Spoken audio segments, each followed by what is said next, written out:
In the passage from the Synthesis of Yoga that we are studying, the chapter titled The Planes of Existence, we are here at a portion where Sri Aurobindo is describing how the different planes of consciousness are formed, or what makes for them to appear as planes of consciousness.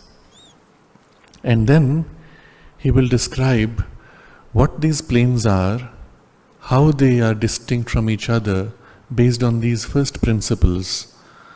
And the first principles we read last time, they are compacted in a single paragraph, where the only text in the world that explains why there are multiple planes of consciousness, what makes them distinct from each other.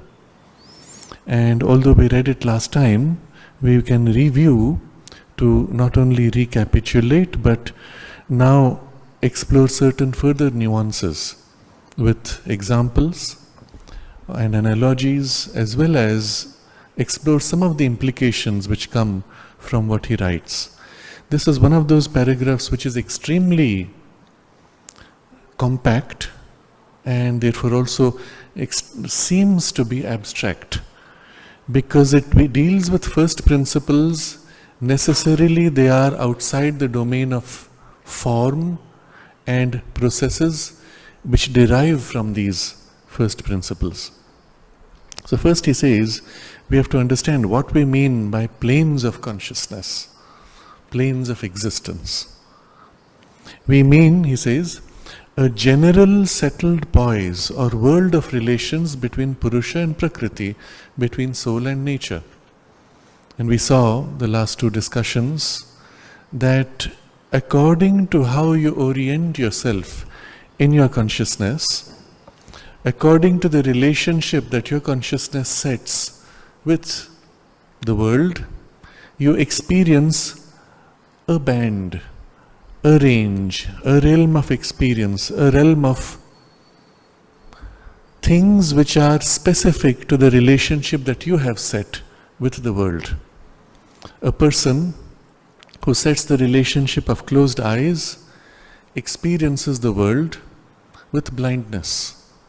A person who sets a relationship with open eyes but closed ears experiences a different relationship. The world has not changed, but your relationship with it has defined your experience of it, and that is a world or a plane of existence for your experience. Now this is true for each one of us. We experience the world in our own particular band of consciousness. But what about the cosmos in its entirety? The same principle he describes exists at the level of relationship between the cosmic Purusha with cosmic nature. What cosmic Purusha sets up as relationship with his own power becomes the whole experience he has of the whole world. And so the text he is describing applies both to the cosmic as well as the individual. The difference is that the individual has a narrower band of experience within the cosmic, and each individual can have his own little experience in his own narrow band, in his own perception of the world or consciousness, plane of existence. But this being said, he gets into the technicality of it, and we need to explore this a little bit with an analogy. For anything that we can call world is and can be nothing else than the working out of a general relation which an universal existence has created or established between itself and the powers of its becoming. So there is nothing else to the world than just this relationship. But what is itself and the powers of its being? And first he explores, what do you mean by itself? It's external fact or potentiality. It is that which is relating to the powers. So if you take, for example, the human being, the external fact of our humanity is that we have 2 arms and 2 legs, and we have a body which is fragile and can only live in a certain band of temperatures. Now, just this external fact sets up a relationship with the whole universe that limits our experience of the universe. It makes for the fact, for example, that our ears can hear only a certain band of sounds, our eyes can see only a certain range of colors, our fingers can only touch things within a certain range of temperature. So the external fact is one thing which determines the relationship with the energy, with the power of becoming. And second thing which sets up that relationship is potentiality. The fact that within the human being we have capacities which go beyond this limited external fact can change that relationship or take it to a wider range. So, being as I am limited to be within this temperature range, I can cover my body in a protective envelope. I put on a space suit or a diving suit, and then I can enter into a much wider range of experience of the universe. My hands are only capable of lifting, let's say, 30 or 40 kilos, but I can put an exoskeleton support on the hand, which then allows me to reach out and lift 1 ton. And so I'm able to amplify as if the potentialities which are inside, and in such an enhanced potentiality, a potentiality that is drawn out, I have a very different experience of the universe. One of the potentialities we have is the power of sight to go beyond the physical distance, but that is still an occult potentiality. We are able to represent it though by technological means. So I have a camera and an internet connection in between, and now I am able to see somebody who is on the other side of the world and hold a conversation. So the potentiality coming out has changed completely my sense of the world. Go back barely 100 years and you could not have any idea of what another place in the world would be like without looking at a picture or listening to someone's description, reading a book. Today you can actually be there with your vision, with your hearing, even to some extent with your sense of touch. And how far is this? Potentially anywhere. We have a little lander sitting on Mars, which becomes for us a projection of our sight and sounds and touch. Effectively sitting here, we have projected ourselves on a different planet and experience it. Or through the telescope, which is sitting in space, we are able to look out into the universe, which would be beyond the range of our physical sight. Its sensitivity as well as the frequencies. We can look into the domain of X-rays, for example. All of this is part of our world now, which has expanded because it went beyond just the external fact into the potentiality of it. Now the potentiality, much more than the external fact, is what determines our future. In everything, if we look at the potentiality of the relationship our soul can have with nature, you can see where the whole journey is going to go, what this world is really about. And this idea will be extremely important in the next section, where he will describe what the human experience is like in the physical world. Having described this important feature, that there is this external fact and potentiality, he then points out that this portion which is the potentiality, this portion which is the power of becoming of external fact or the potentiality, that is what we call nature, the principles and powers of becoming. And the part which holds this experience of the becoming and sets up the relationship is the soul, the individual soul or the cosmic soul. Within us there is the soul-nature relationship, which we can then broaden out. We can also play it within us. I can, for example, imagine and enter my own world of creation and create a relationship, create a world, and live in that world. Shakespeare is looking at his external fact, looking deeper into his potentiality, and is drawing out certain aspects of those facts or potentialities, and then creates this world. That world can exist in his mind, or actualizing it in his writings, sharing it with others, can create then a shared world experience. That extended further into enactions through theatre makes it for a much larger and more complete and perhaps rich shared experience in which all the audience, as well as Shakespeare, is living in that world for a while. We forget the larger world outside. So there's another potentiality we see here, not only that we can live in our own world of imagination, and each one could be in his own little bubble, each glimpsing a part of the whole cosmos, but we can also expand our bubble, join our bubbles, and share in them to have a shared world experience. And this makes for a very interesting possibility. Each person can create a world of his own, or can live in a world of his own specific to his external fact and potentiality, but also by going beyond the boundaries of our little bubbles, we can enter into somebody else's world and experience his, which we may not ourselves be capable of.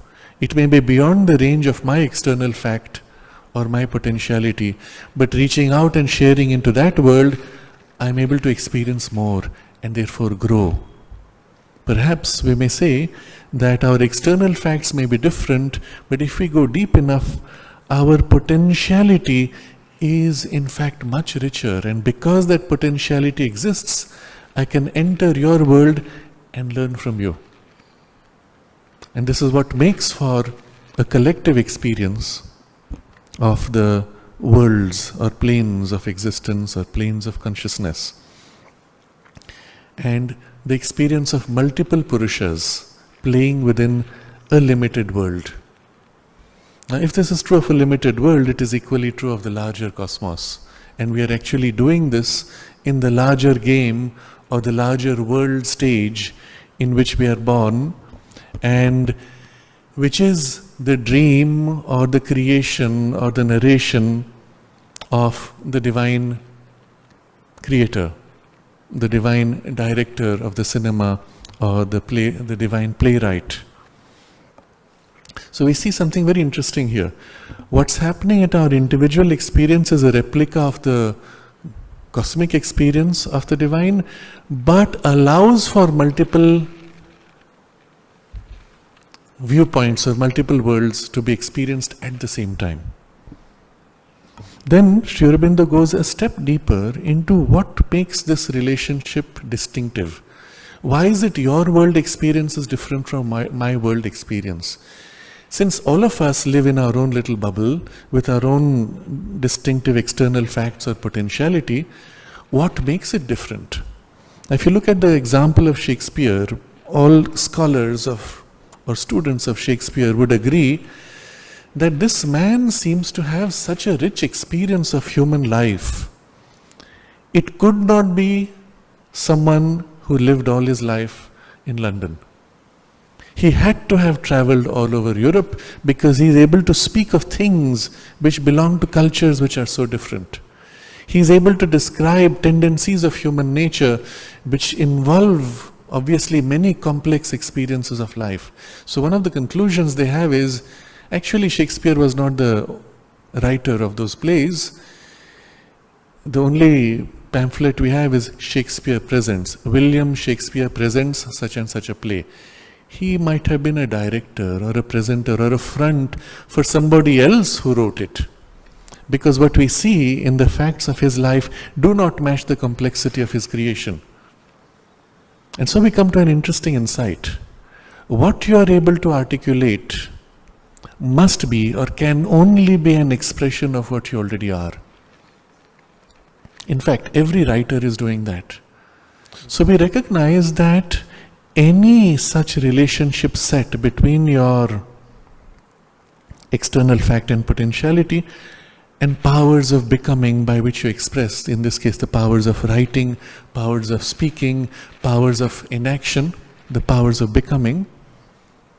Any relationship you set has to finally be based on what you are, which alone can become.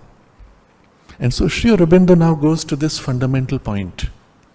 In all of us, what makes us different is that our starting point in our becoming, our being, is already different. But there's more to it. It's not enough that you're a different person, your power of expression is also different. So this one person, Shakespeare, had a power of expression in writing.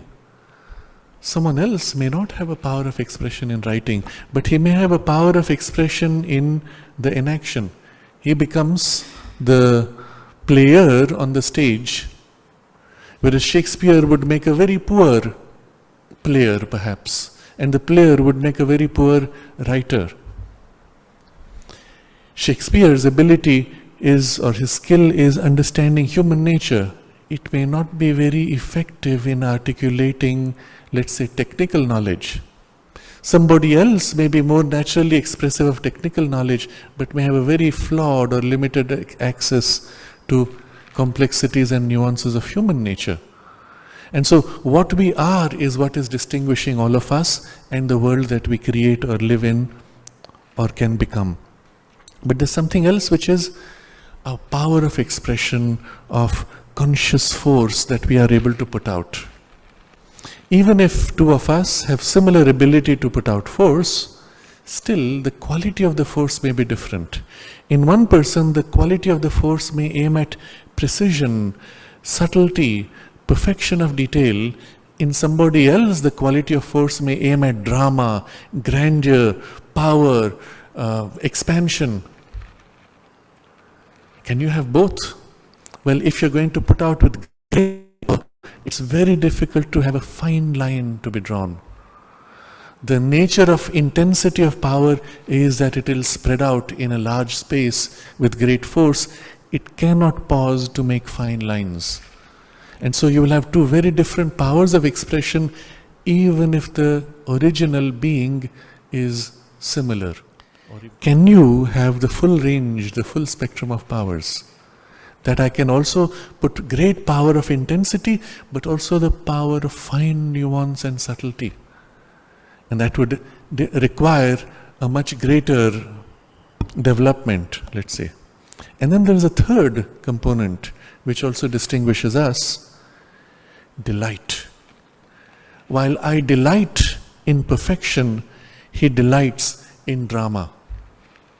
And it is that which is characterizing his power, therefore. Or, while one person delights in pathos and difficulty and struggle, another person delights in joy, in free, optimistic exploration. And that would again make for completely different worlds. So now Sri Aurobindo goes to the heart of the whole question. What makes for this experience of different worlds or different planes or consciousness? He says, since being, conscious force, and delight of being are always the three constituent terms of existence, the nature of a world is really determined by the way in which Prakriti is set to deal with these three primary things.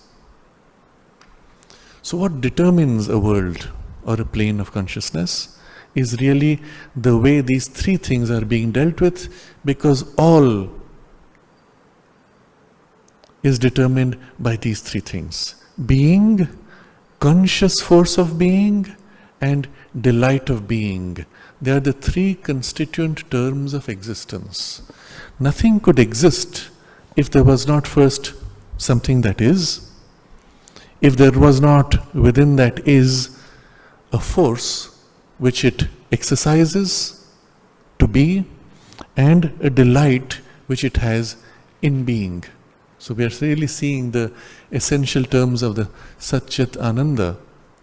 So you will notice here, being, conscious force, and delight of being conscious force includes consciousness and force, but the emphasis is on the force. The way being chooses to remain being or chooses to express its being. You could separate consciousness as a static poise, but then force is only unexpressed, but it is always there. The moment you exercise force, it has to be a conscious exercise of force of what it is already, what it knows itself to be. So the two cannot really be separated. But if you do view them as two sides of the same thing, we end up with four things, four requirements of any existence. So there is being, there's consciousness of being, force of the consciousness of being, and the delight of the consciousness of being and the force of being.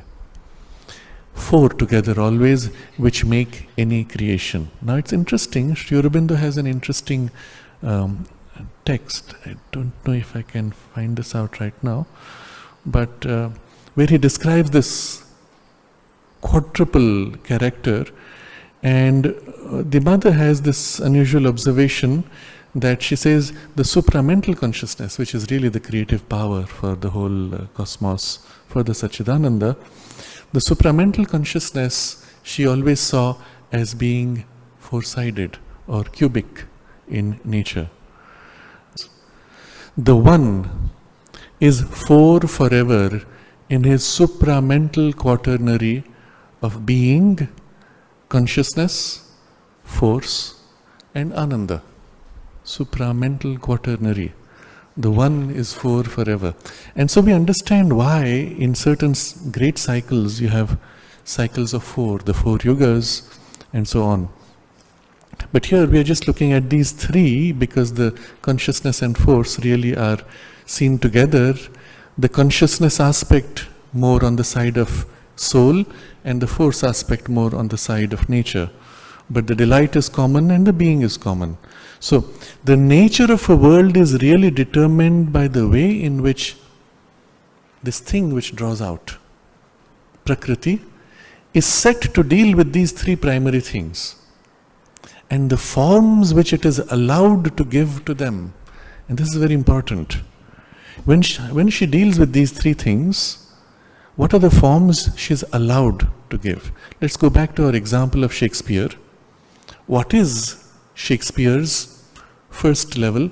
Being, and then conscious force of his being, and the delight of his being. So conscious force of his being, we're not looking at just the human life, which is common to all of us, is this particularly creative genius that is highlighted in him. Delight of being is this power which enjoys playing out and revealing and exploring the complex interconnections, the knots and the struggles in human nature, and especially in the life which he sees around behind the appearances. People are smiling, greeting each other, but what we do not see is the complex pulls and pushes which everybody is concealing behind that smile. And he particularly observes those and enjoys observing and expressing and sharing. So we can see now what makes for the character of the Shakespearean world. Now you could take another playwright or cinema maker, director or storyteller of any kind, entertainer of any kind, and look at these three things. What makes him this? What is this particular term of his existence, of his being, his conscious force, and what is the delight or the direction that it takes? But then there is this factor, the forms which it is allowed to give to them. Now you could say the form would be writing in this case, or to formulate a prayer, to formulate the theater in the theater through players, or it could be the form of cinema. Now the medium in which you are projecting can change everything. The whole game changes when you switch to cinema, where camera angles are critical. And so the form in which you are allowed to give decides, in fact, to a great extent, how rich, how complex, or even what type of world it is going to be. So, in this way, Sri Aurobindo has captured with very essential vocabulary the foundations on which worlds are built up. But because it is so essential, it appears abstract. But when we take a few examples like this, we can understand better. Now there are implications. Once you realize that a world is built up only from these three things and the way nature relates to these three things and how she is able to play them out, we come to certain extraordinary conclusions. First, he elaborates on this idea.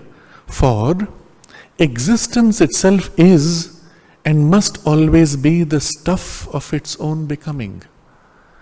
So when there is this becoming a drawing out, Shakespeare is, let's say, writing out his play, the existence which he is must always become the stuff of its own becoming, meaning what he is putting out as characters is made of what?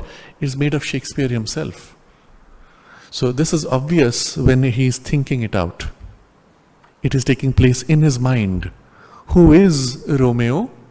His own mind taking a position. Who is Juliet? It is his own mind taking a position.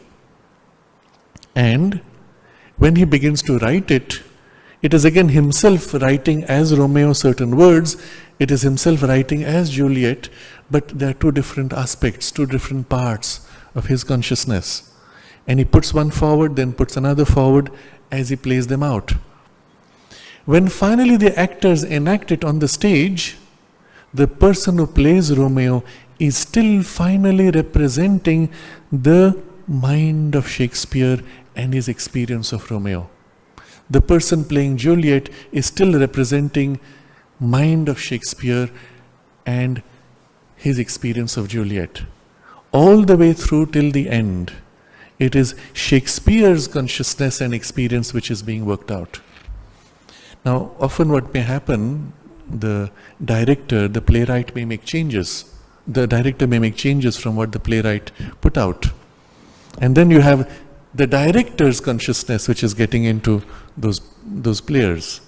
But the point being made is whatever comes out is the stuff of what was. Now this has enormous implications for us. It means the whole universe is made of the stuff of the divine. Every single thing without exception. Even something which is so-called empty space, where you say there is a nothing, the nothing itself is made of substance of the divine.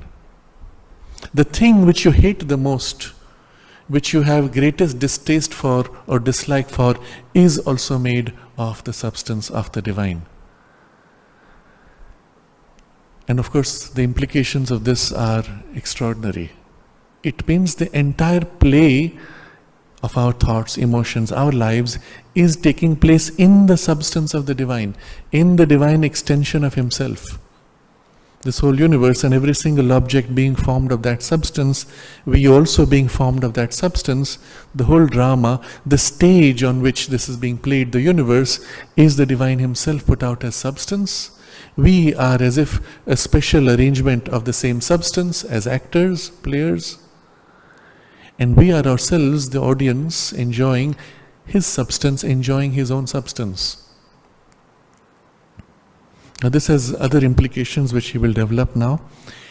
It must be shaped into the substance with which force has to deal.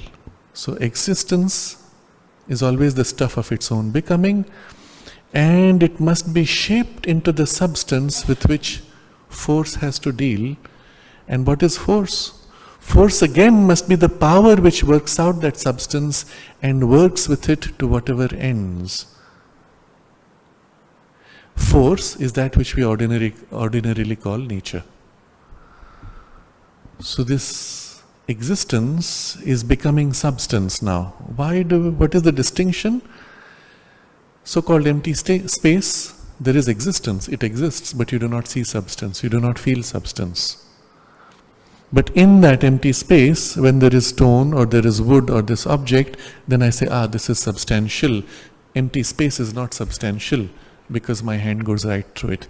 But it is existence presenting itself as nothing, and this is existence presenting itself as leaf, or this is existence presenting itself as wood, substance.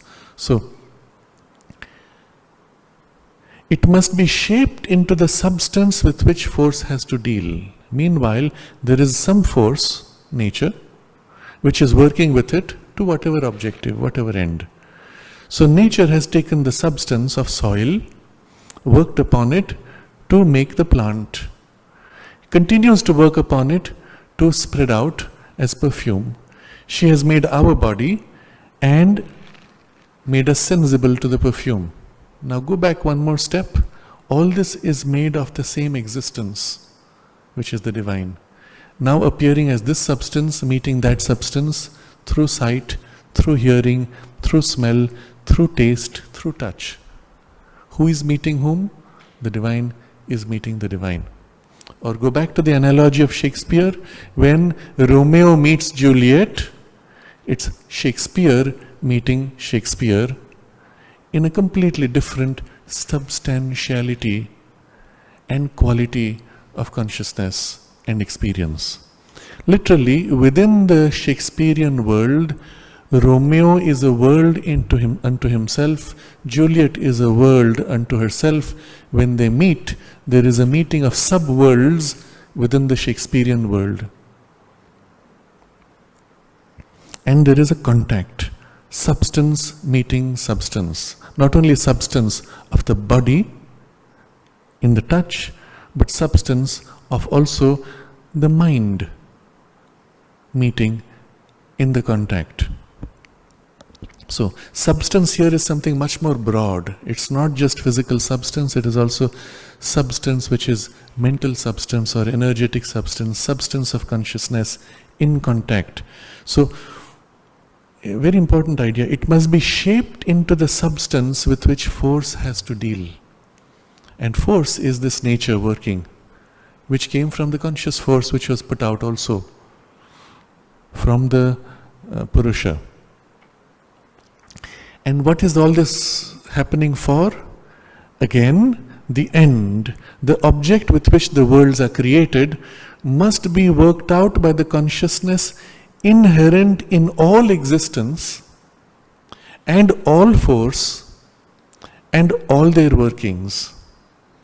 So because it is the same one consciousness in one existence which is working it out, it must be happening everywhere.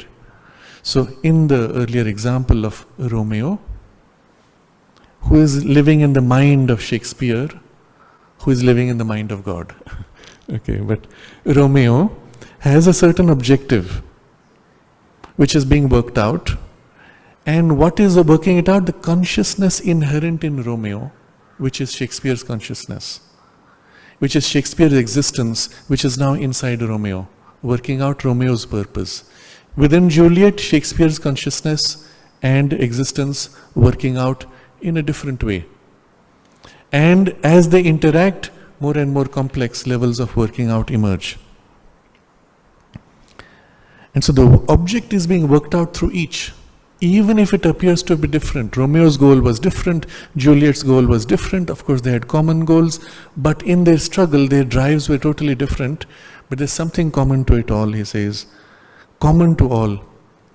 And the object must be possession of itself and of its delight of existence in the world. So why is Shakespeare creating this? Why is Shakespeare entering into Romeo and entering to become Juliet? Because of this possession of itself and of its delight of existence in the world. To be the experience, to possess what is to be Romeo and the delight of that possession. To be Juliet and to experience the Julietness of himself and the delight of that experience. And Shakespeare himself represents the divine choosing to be Shakespeare, to possess Shakespeare and the delight of that possession and the experience. And each one of us, similarly, is the divine choosing to be this individuality with its particular characteristics, to possess this and the delight of existence in the world, the delight of playing out, possessing and unfolding. And the same divine chooses to be flower, table and everything else for that possession and the delight of existence in the world.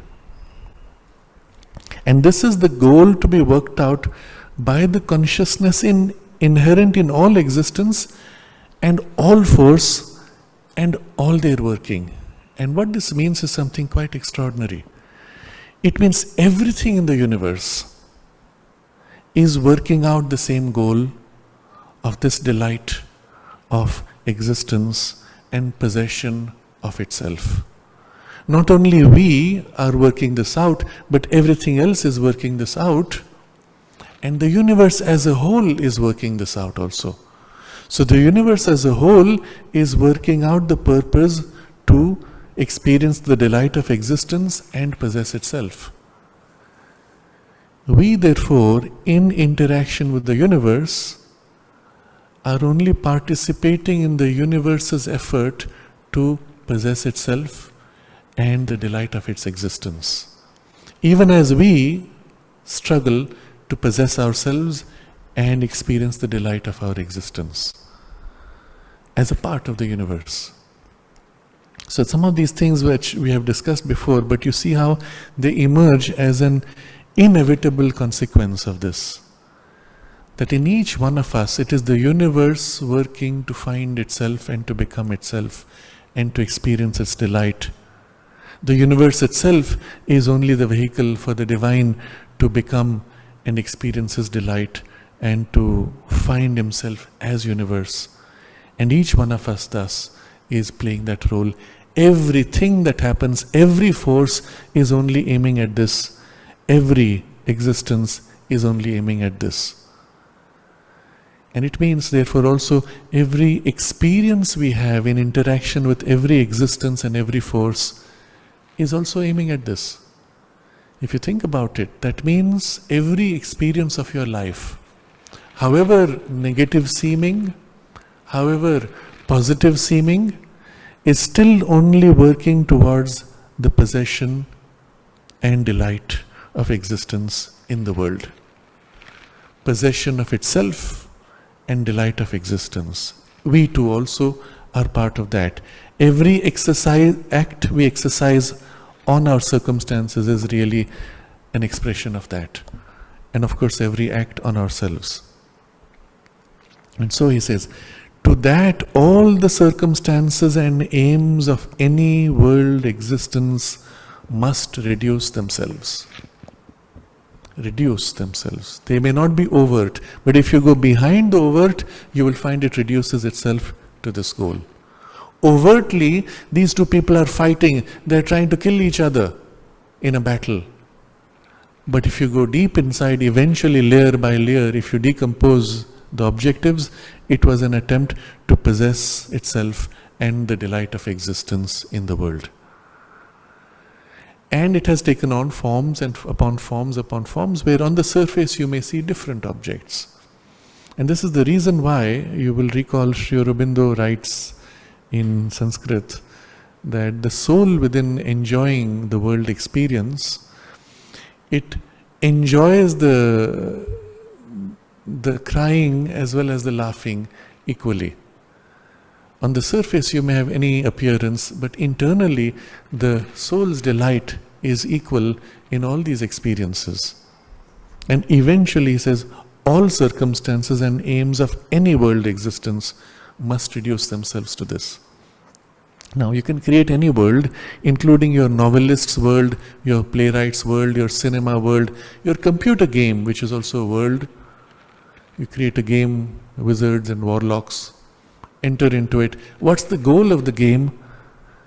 Reducing itself to possession of itself and delight of existence.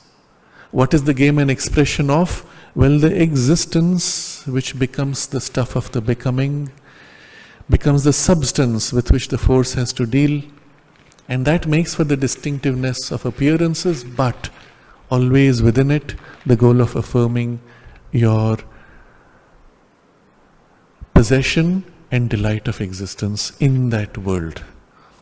Now this paragraph holds and summarizes any world, any plane, the whole of the cosmos as it is, as well as any plane within it and any world within all these planes. And you have innumerable ranges of them. Our physical world is only one such, and within that already we can see how each one of us can be experiencing our own little worlds within the larger world. But always these things are common to everything. Then he adds one more. It is existence developing its terms of being, its power of being, its conscious delight of being. In everything that happens, in the tiniest detail, it is that original existence developing. What? Its terms of being, all the different ways in which it can know itself, it can be itself. Each of those terms it tries to develop. Then second, its power of being, all the different powers of consciousness that it can put out, which it is. It's working to develop them. And its conscious delight of being. In every way that it can delight in its own being, it is trying to develop. And this movement of trying to develop the terms of being, power of being, and conscious delight of being is what makes for the unfolding of the world. Again, whether it is a computer game of the computer world, whether it's an aquarium and the little fishes world, whether it is the human playwright, cinema, or any other theme, you will find the movement of developing is drawing out the terms of being, powers of being, and delight of being. So if you take now Shakespeare's narration of the story, you started with certain characters. As the game unfolds, as the story unfolds, the characters develop the terms of their being. They don't change too much, otherwise they would not be the same characters. But they draw out new powers through the experiences they have. They grow, they mature. And with that maturity, they grow in capacity. Now they are able to do more. And all the while, the delight of being was also increasing. If there was not this movement, well, the world would be only attempting to conceal what would be inevitable otherwise. The idea is, inevitably, terms of being, power of being, and delight of being have to unfold. Otherwise, you cannot have a world. And if you don't see it unfold, it's only because it is hidden and held back. And so this is the idea. Next, if these are involved, their evolution. If you hide them, well, they have to come out eventually. Otherwise, your story is incomplete. Any world you create, even the cinema or novel, if there has not been the drawing out of which what was hidden, it's incomplete. You have to have a part 2 now. The viewer says, but what happens to this which was waiting to come out? So inevitably it has to come out eventually. If they are involved, their evolution. If they are veiled, their self-revelation. Now we saw last time the subtle difference between these two. In veiling, they are just hidden and they come out. In involution, they are not just hidden, but they actually are as if non-existent and seem to come out from something other than themselves. So both processes happen in any story narration, in any world, and of course within us, in our subjective world and in the cosmos. So in this one paragraph, Sri Aurobindo has described at its most essential level what makes for a world and what are the principles on which the unfoldment of the world is going to take place. And so it was worth going through it once again because it helps us to understand not only at the most essential level, but with the examples also some way of the drawing out. But the implication of this again for us is that anything which is within us involved will evolve eventually inevitably, and there is nothing one can do to stop it. Anything which is within us that is veiled will be revealed, and there is nothing we can do to stop it. Every experience that we have will only assist this process. There is nothing which can eventually, ultimately prevent this. Even what comes to oppose it eventually will serve to reveal it or to evolve it. And what will evolve from us? Our terms of being, our powers of being, our conscious delight of being. And if our terms of being are in their essence that same divine, our powers of being are the same divine, and the conscious delight of being is that same divine, which is Satchidananda, then in our unfolding of the individual journey, the fullness of the Satchidananda's terms of being, powers of being, and delight of being will unfold. Of course, within the framework of our individualized being. That will not change, because it is the goal of Satchidananda to experience through this focal point as different from another focal point or another. But the fullness of it will be revealed through this in the unique way that is characteristic of this soul's journey. So all this is implicit, even if Sri Aurobindo does not fully give you all these examples. The key principles he has pointed to make for this inevitability. Every storyline, every novel, every play, every cinema, every world is only a reduced, limited formulation of this truth. So in the story of Romeo and Juliet, let's say, whatever may have happened, given enough time, there would be a rebirth and there will be a continuation and the growth all the way to its fulfillment. All that was done was the story ended with the physical death of the players. But in your mind, or in Shakespeare's mind, the story is unending. He has only taken a step and removed the things of before their birth or their birth and childhood, just got to the part which he wants to narrate. But it's always a part of a whole and part of a continuum. Now, this being the big picture, Sri Aurobindo is now going to focus on three planes first. First, this physical plane, then in contrast to it, he will describe the vital plane, and then the mental. Looking at your existence, all existence is essentially constituted of three terms: the existence itself, being, the conscious energy of being by which it draws out its possibilities and potentialities, and then the conscious delight of the being, which is the whole point of this drawing out, which is the whole point of this experience. These three primary things, the way they are brought out, or the way nature relates to them in your existence, the way nature allows them to express, determines the character of the plane. So in the material plane, very simply, everything is bound in matter. So consciousness itself is involved, delight of existence is involved. The only thing that we experience is being. We exist. But even that being is bound in the flow of nature and her energies and her processes. So it feels as if we exist because nature forms body.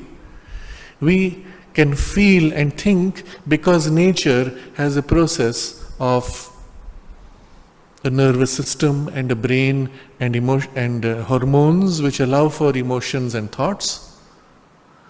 And so at every point our existence seems to be formed by a process of nature. Our consciousness seems to be the product of nature's processes, electrical signals in the brain. And our experience of delight is limited by how much can be contained in this material of our body, of our nerves, and the processes of nature, which are all extremely fragile and limited. So anything which comes upon us which is too intense, is overwhelming and cannot be experienced as delight, is experienced as pain. Or we numb ourselves to it and block it out, we become insensible. A very tiny narrow band of experience we can enjoy, but even that, because it is enjoyed through the physical machinery of nature, we find the more we tend to enjoy, the more the machinery becomes dull. And so after a while, the same thing which was so enjoyable a year ago has now become stale and meaningless. Now all of these three things, our existence, consciousness and energy of consciousness, and the delight, are bound in the character of the relationship that nature offers to us in relation to these three things. This defines the physical world. If you shift to another world, nature's relationship with these three things is different, and it makes for a completely different experience, different possibilities, and so on. These are the things which characterize all the different planes. Now, this description has something of a character of abstraction, because Sri Aurobindo has to go to the very fundamental principles from which everything is derived. But once we get this, and this is all that there is to the technique or technology of it, once you get this, the rest becomes not only simple, but we will understand what makes for the relationships across planes and how we can tune ourselves to higher or other planes of consciousness while still being in a material body. So this foundation was extremely important, but it had two other insights. That in any plane, nature relates first to the existence, being, and by operating on being by various movements of force, forms or creates the experience of substance. This is solid because the flow of energy of nature provides a base of resistance. And substance or substantiality is the experience we have, according to the relationship set with nature of existence, being. Second is the relationship of the energy of consciousness, the way nature relates to that, how much she allows it to flow, determines the way the world moves. So in the material plane, since the energy also is bound inside form, form is as if rigid. Energy comes out of form, and only to the extent that energy can shape form, we see change or form shatters if the energy moves too rapidly. We will see in the vital world this relationship is reversed. Their energy is first, form is secondary. And so you can have intense flows of energy which are massive across the whole universe. A giant wave just smashing through everything does not break form. What in the physical world cannot be contained, there is freely played out. But here it is the form of and the rigidity of matter, the substantiality which is held rigidly, which binds. And the third thing is that in any plane, the delight is at the root of the working out of things. Why do you experience form? Why do you experience energy of consciousness? Why do you draw out the potentiality and fulfill? Because in fulfilling your capacities, you find yourself. You express yourself. You become more and more completely yourself. So always, he says, the circumstances and aims of any world must reduce themselves to these things. That the object of the world is possessing yourself, and the delight of existence in that world, in the experience of that world. And if anything is hidden, it must eventually come forward and emerge. Now these are the basic rules which are common to all planes. In the physical plane, the rules are set up to bind, to limit, and to fix in matter and form of matter. And so we have seen delight is lost, conscious force is lost, matter itself is lost in fragmentation, and fragmentation to the extreme, which aggregates again and breaks up again and rejoins again. Our body is formed out of aggregating matter, which is otherwise divided to an extreme, somehow binding together to form a person, an existence, separate from other persons. So everything in the physical world is distinctly separate. We don't think much of it because we are so used to it from childhood, from birth in fact, from the moment that we are conscious of our memories, that we think this is how the universe should be. But when you go enter the vital world, it is not so. In the vital world, two things can share the same space, can interpenetrate and pass right through each other.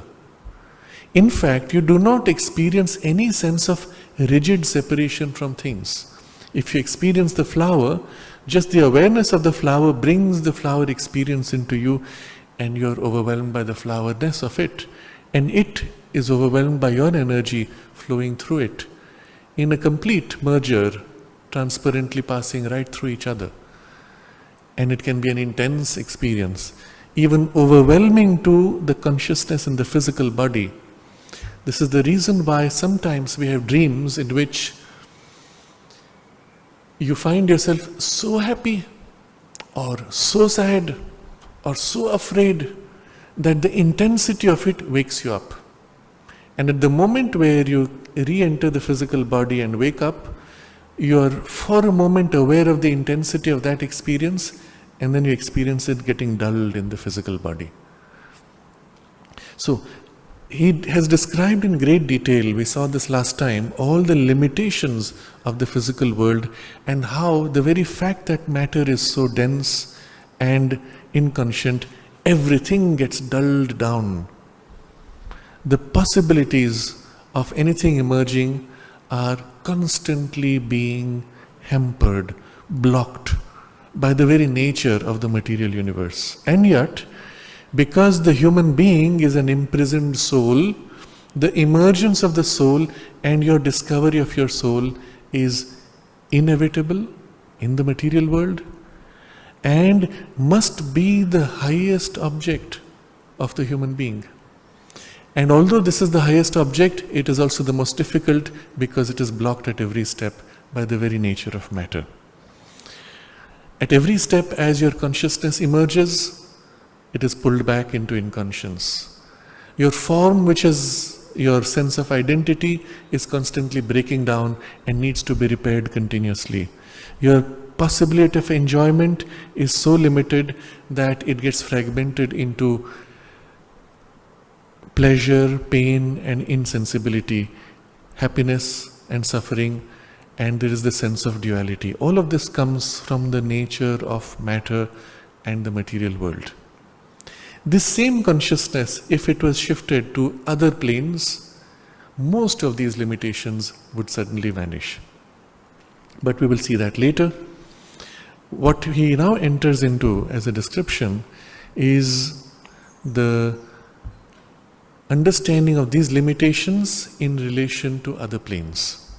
And this becomes now the theme of something extremely important, and it will give us the key for access to higher states of consciousness.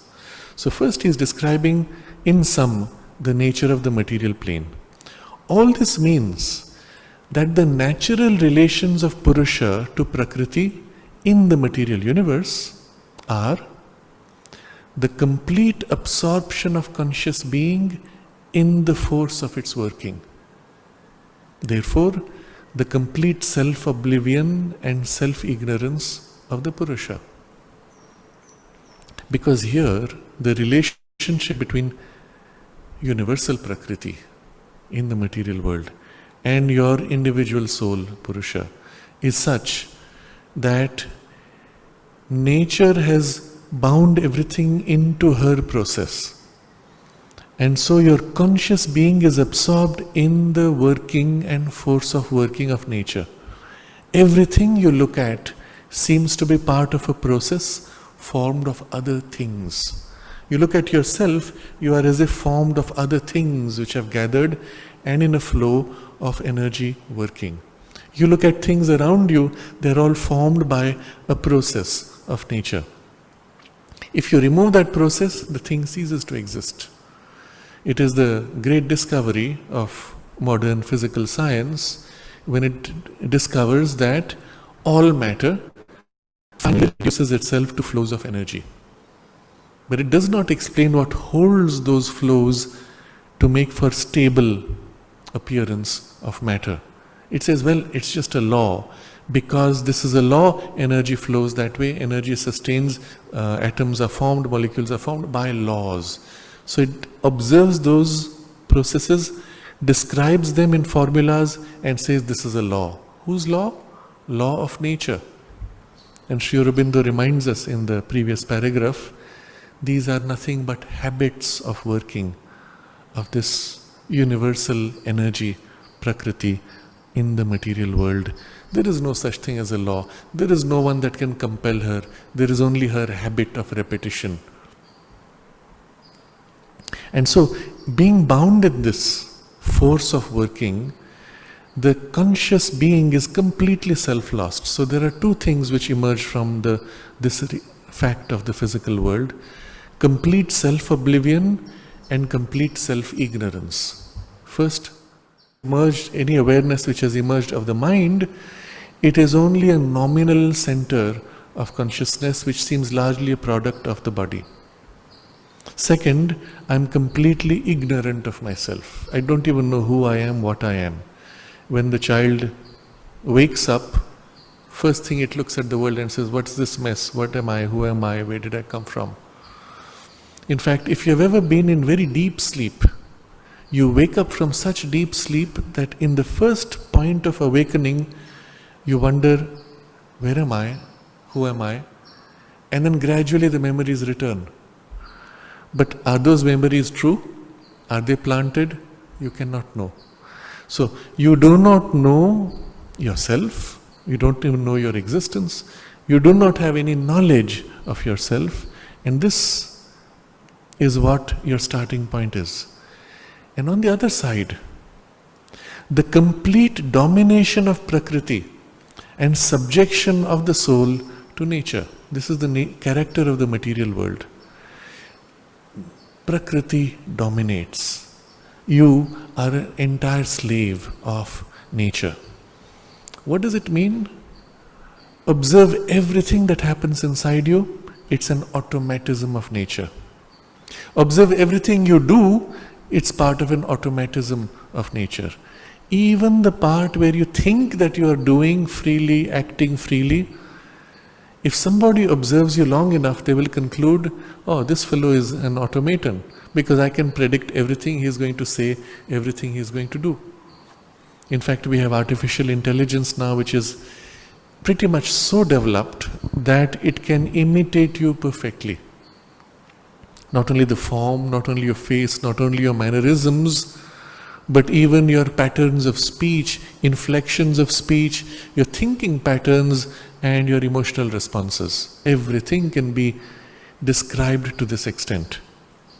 Sri Aurobindo has pointed out in one of the earlier portions that even when the mind feels itself free, it is only a temporary, partial, illusory freedom.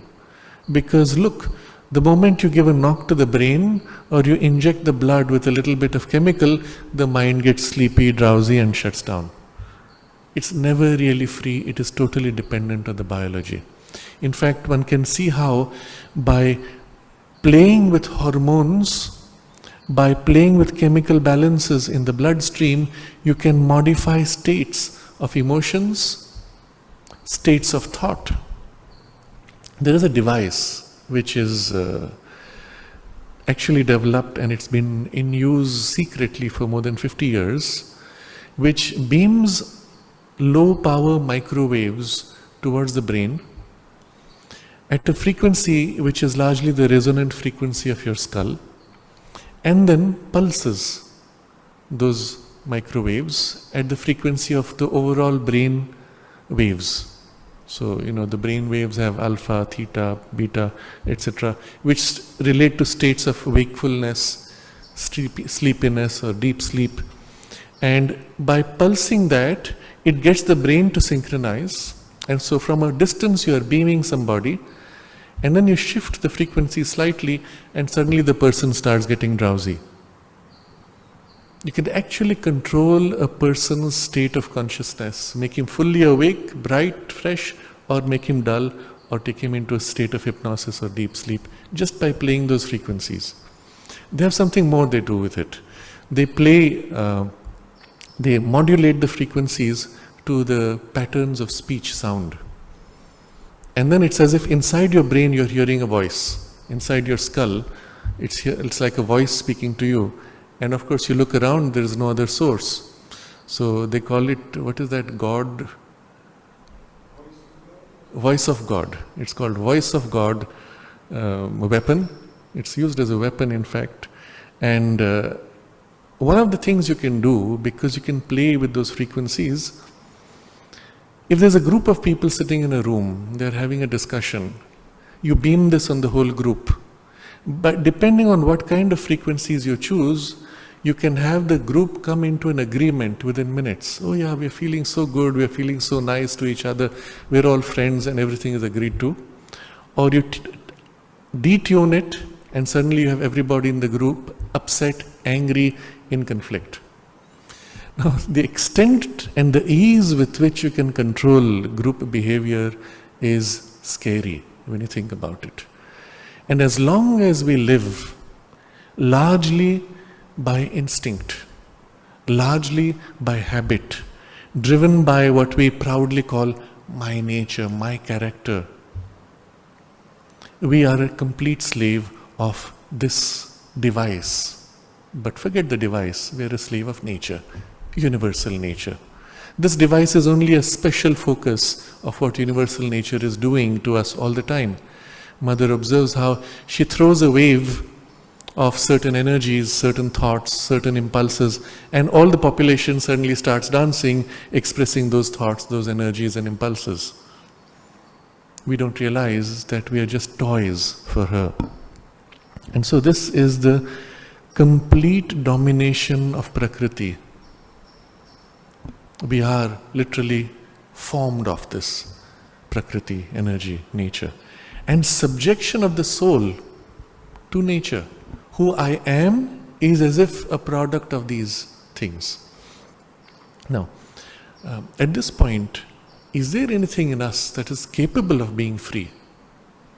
Those of us who have developed consciously this power of awareness enough that it detaches from the body, from the biology, enough that it detaches. We can feel this impulse upon us, we can feel the rush to get upset, angry, agitated, but this part of the mind which is separate can refuse it. And the body may feel agitated, the emotions may feel agitated, but the mind can still retain its control without being overwhelmed by the storm of emotions. If we have developed this power of mind to separate, and very few really do it to this degree. This was one of the objects that the mother had in some of the classes which she had taken with the students, in which she took a Buddhist text called the Dhammapada, which is a framework of mind mastery primarily, largely following the Raja Yoga principles and processes for self-mastery of mind. And she was studying those texts with the children with the intention that they would learn to develop something of this. If we have not developed something of this mind separating from emotions and body, we are not yet human beings. We are still thinking animals. It is this part of us separating which makes us really human. And so, we come back to the text. The soul does not know itself. It only knows, if anything, the workings of Prakriti. What does the doctor look at you say? You are a bundle of machinery of cells. There is no body there. The emergence of the individual self-conscious soul in man does not of itself abrogate these primary relations of ignorance and subjection. For this soul is living on a material plane of existence, a poise of Prakriti in which matter is still the chief determinant of its relations to nature. So, remember this part of the mind which can separate out? That's the individual self-conscious awareness. We come into ourselves and we say, I am a thinking being, I am a soul.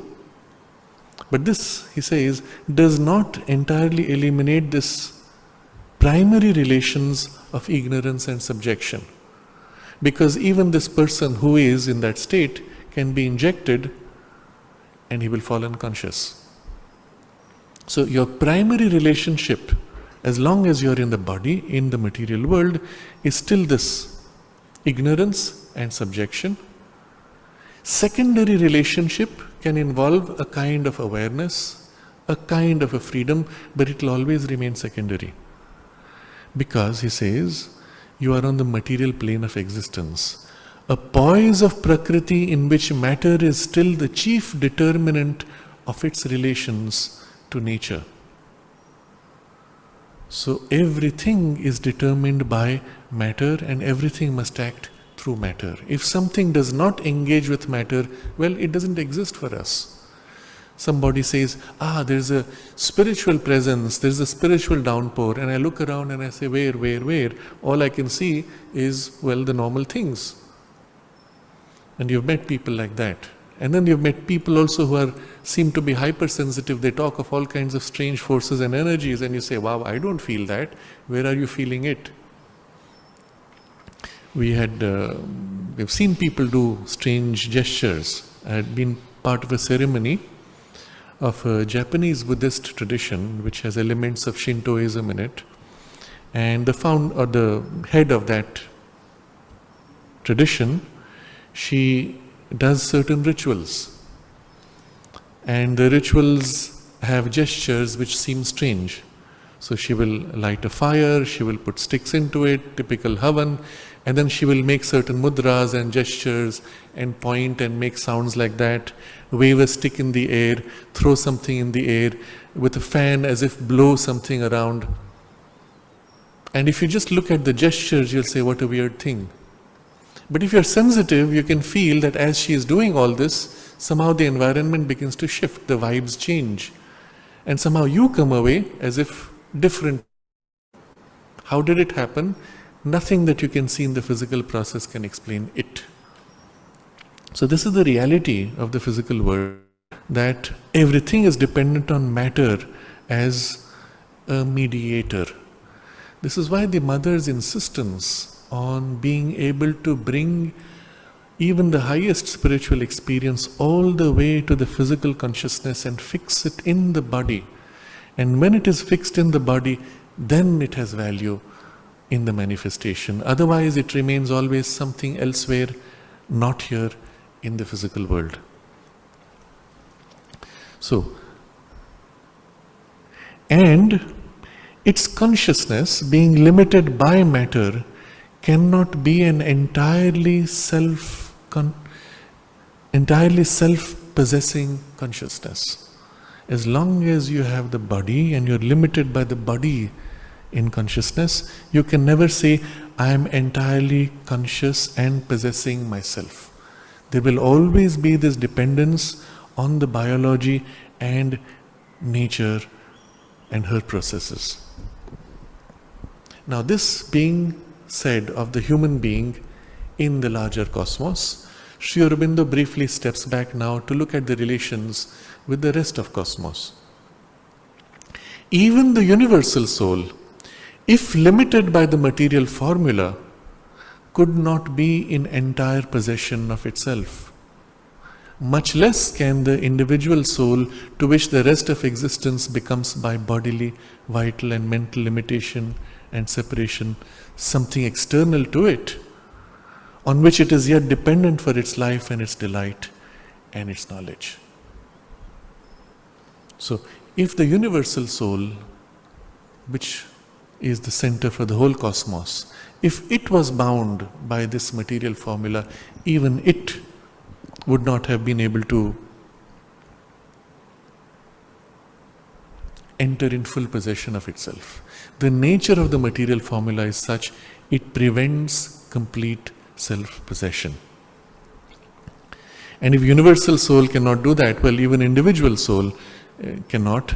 And all the more the individual soul is dependent on the rest of this existence for its bodily, vital and mental limitation and experience, although separate from the rest of the existence.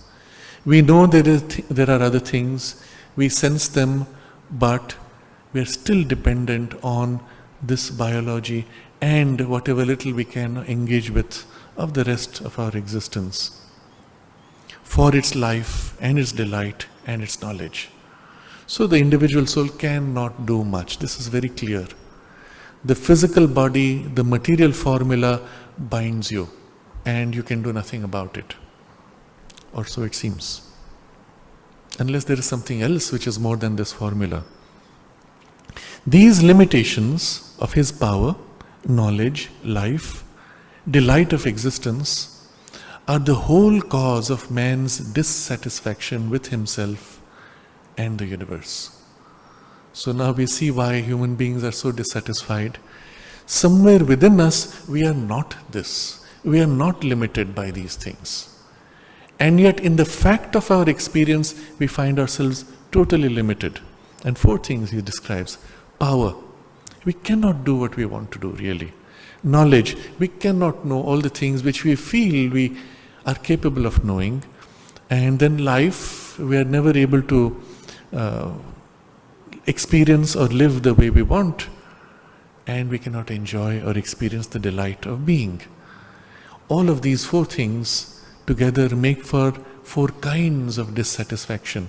But the dissatisfaction exists because something within us is not bound to these 3 things.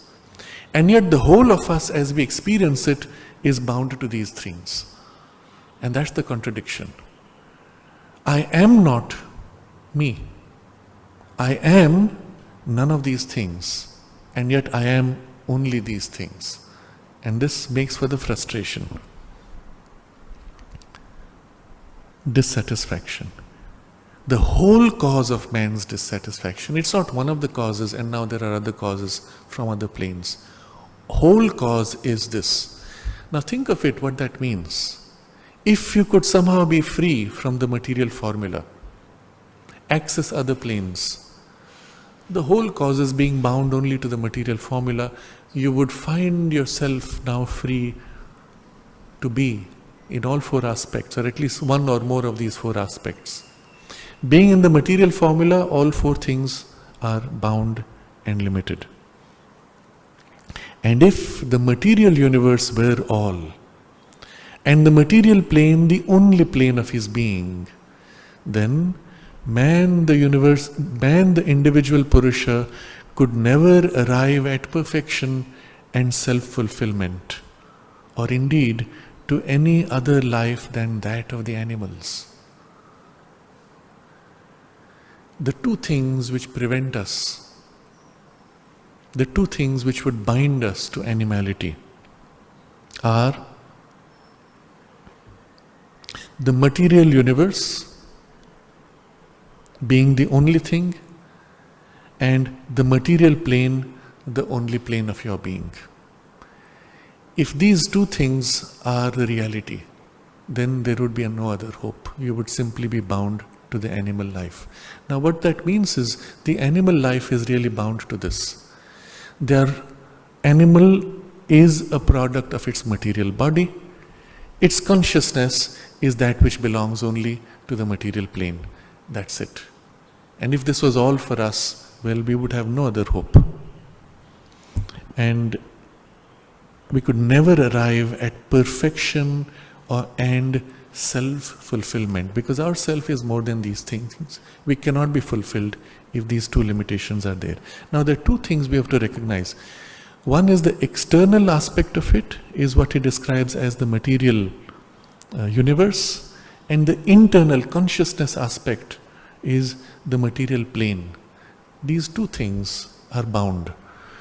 When we now seek for higher things, it will be on both sides, on the level of the universe as well as on the level of the internal plane of consciousness.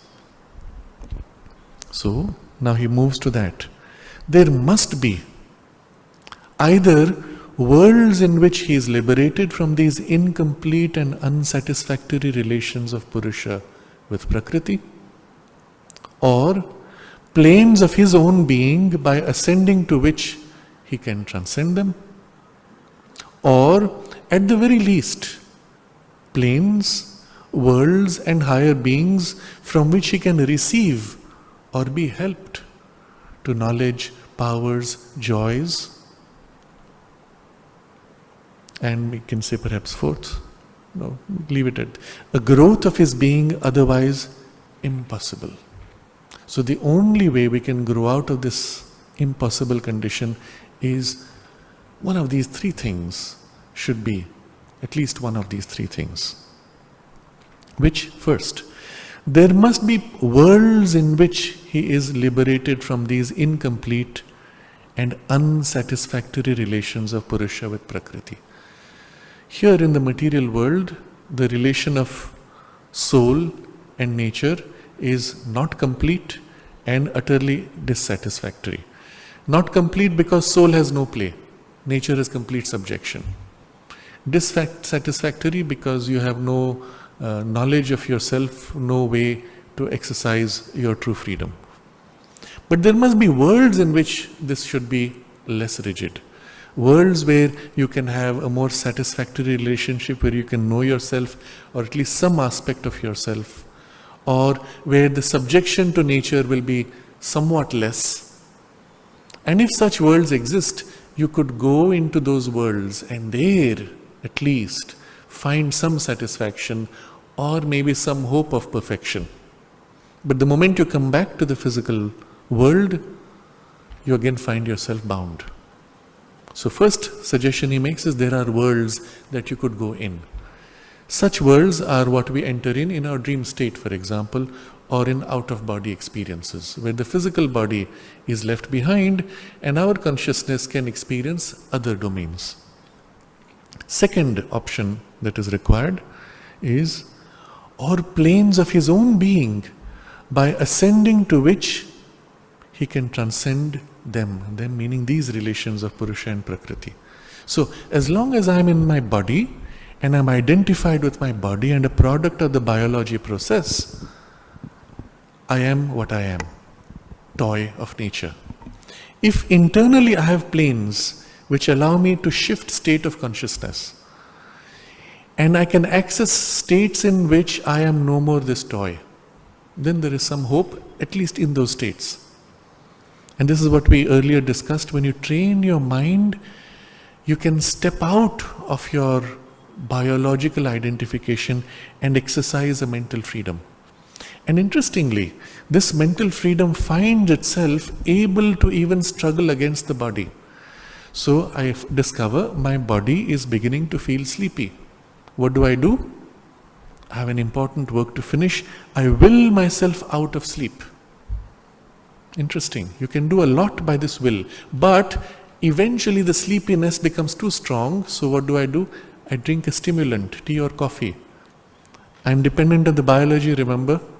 And so I use the biological process to kickstart a different degree of wakefulness. But you notice that before you took resort to these physical means, your consciousness had a power to change things. How far can it go? They say you can force yourself to stay awake for up to 7 days. Of course, by the time you have crossed second or third day, you will start seeing things, you will behave like a mad person. And what does that mean? You will begin to hallucinate. What does that mean? You will begin to see things of the subtle worlds and think they are part of the physical world. Effectively, your consciousness will start getting evicted from the body. Now, for people who want to access those worlds, they may even do that deliberately. in shamanic traditions, they deny themselves food or sleep or use stimulants of various kinds to evict your consciousness from the physical body. And as a result, you have access to other planes, an extremely dangerous and unstable exercise. But if you continue long enough, eventually the body will die.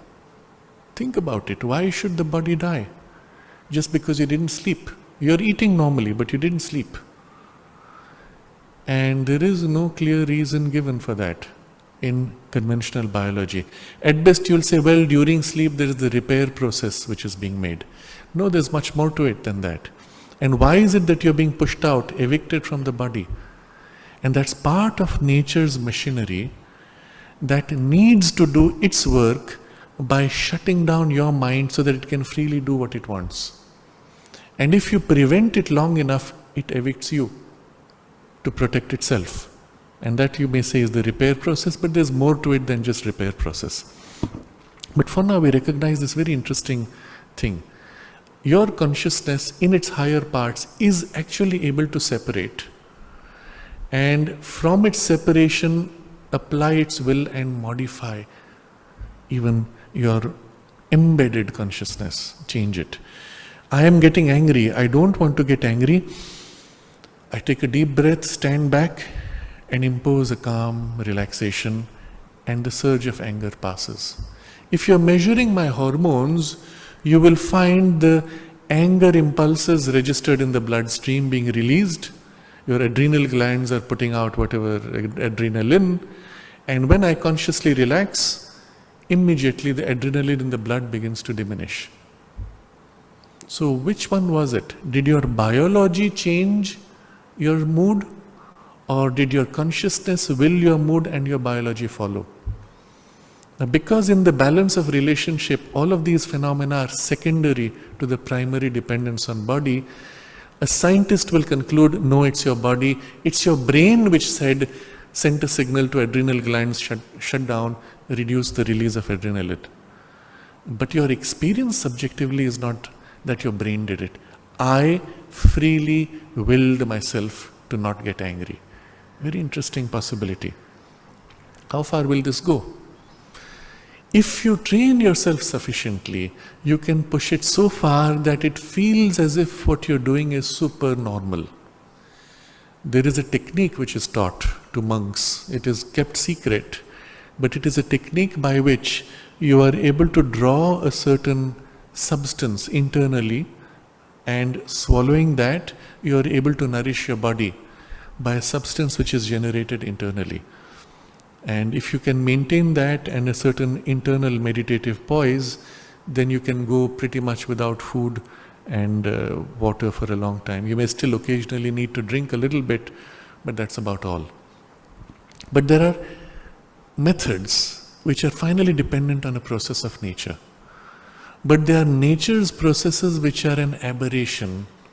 They are not normal, they are abnormal processes of nature, but they are still processes of nature which are tapped. And Sri Aurobindo's point is this, that as long as you are dependent on a process, yes, it's useful, but you're still dependent. You're not truly free. It is only when the consciousness can exercise its full freedom and shape nature according to its will that you have the true freedom. And such is the nature of the supramental transformation that he speaks of. Before that, any degree of consciousness emergent can turn upon nature partially.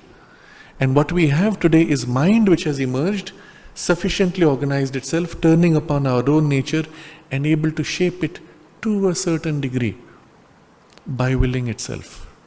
But you need a greater power than mind to be able to fully overcome this resistance of matter.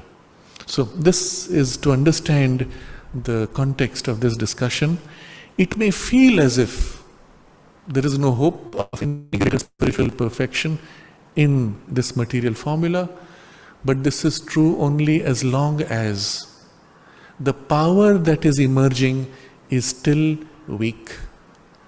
And Sri Aurobindo's conclusion was that the highest supramental power has the ability to entirely overcome and change this formula of matter and reverse completely the relationship of Purusha and Prakriti, so that now the conscious, revealed divine center, the supramental Purusha, can actually will itself freely and will its nature to flow freely, and nature without offering opposition would freely express itself.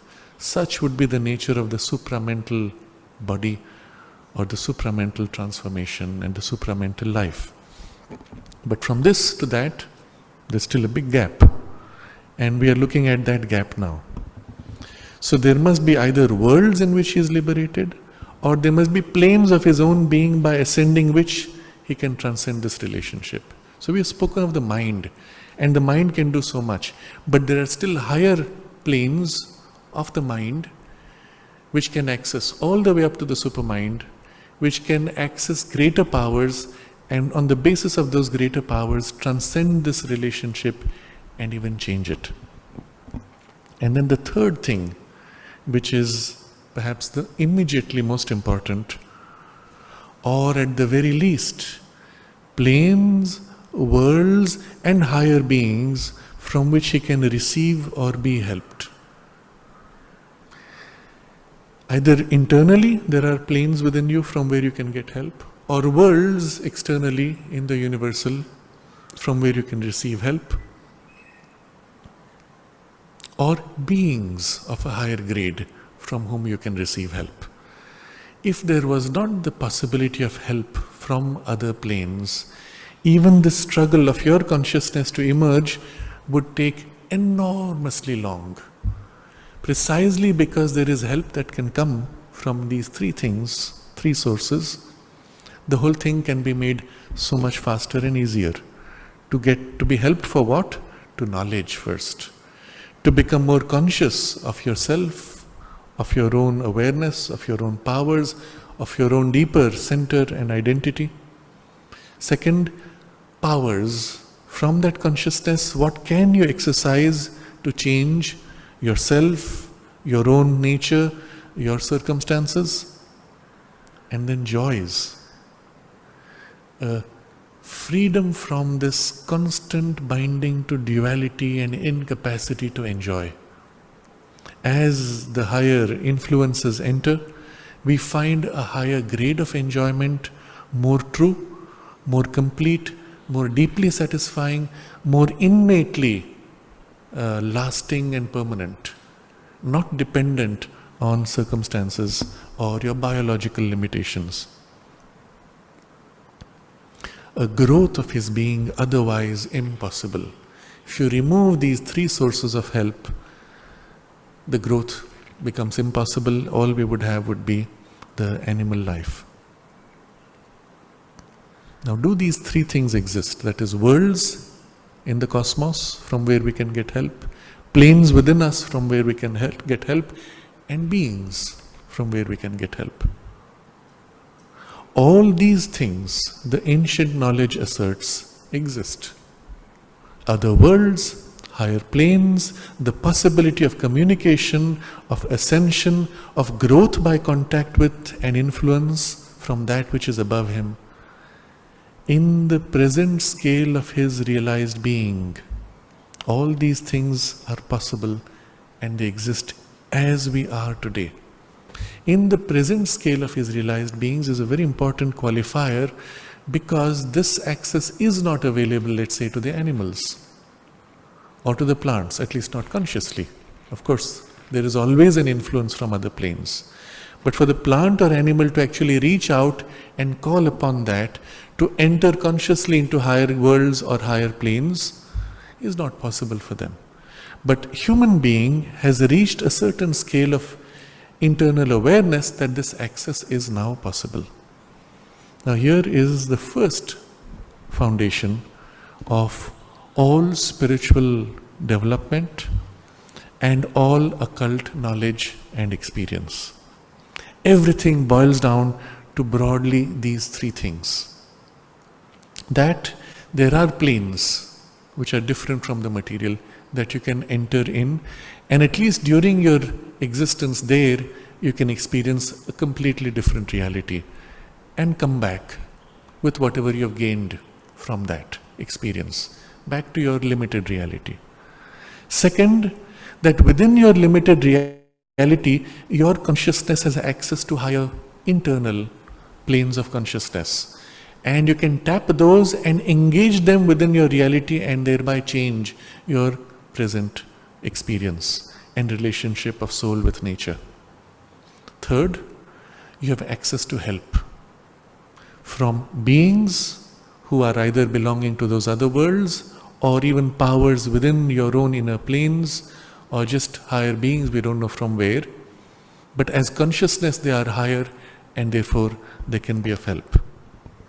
Now these three things broadly are our key.